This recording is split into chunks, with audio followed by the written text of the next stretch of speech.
In this video, we're going to be working on an Acer laptop about 3 or 4 years old. It's running really slow, like molasses. I have a suspicion of what I think it is. I think it's the hard drive, could be starting to fail and just running slower and slower. So I open up Task Manager, go over to the Performance tab, check the drive.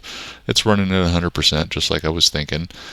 It never drops below 100%. I tested it for probably 20 minutes and always was running at 100%. But so I start checking some other things out first. I think this computer, when it was first purchased, the user never cleaned it up, just left everything that came pre-installed on it. So there's a bunch of pre-installed apps and app packages that are still there. I also noticed that it has Norton security on it, Norton antivirus.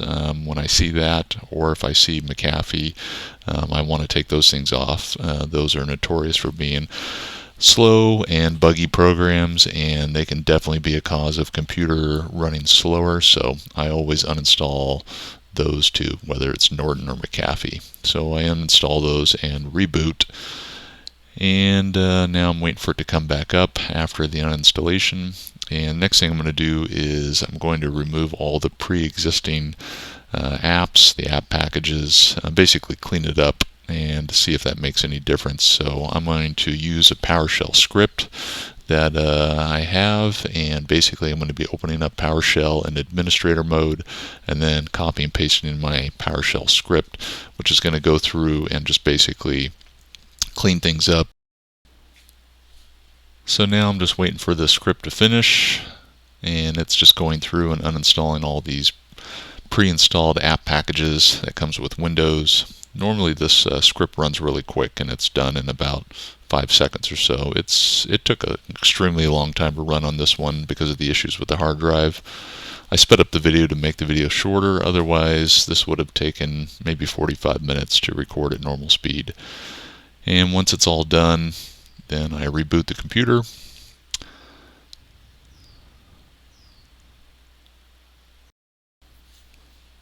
After I get back into Windows here, I open up the command prompt in administrator mode and I run a command called System File Checker.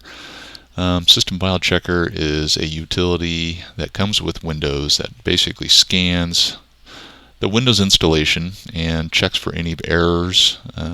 Usually it goes in about 10 or 15 minutes, depending. This one, it took a long time. It finished on this one, and it says it found and repaired. So then I reboot it again. After Windows boots back up, I go back in and I check that hard drive to see if it's changed anything, and it's a little bit better, 95% most of the time, but still there was an issue. So ultimately I knew I needed to replace that drive. So what we're watching here is the computer booting up after the new drive has been installed, and what was put in was a Samsung SSD, and first thing I noticed was it booted up in about 5 seconds, and then after it booted in to Windows and went over to the Performance tab under Task Manager, it was only running at like 1%, 5%. So basically problem solved. Yeah, the hard drive ultimately failed and needed to be replaced, and that was the issue with this one.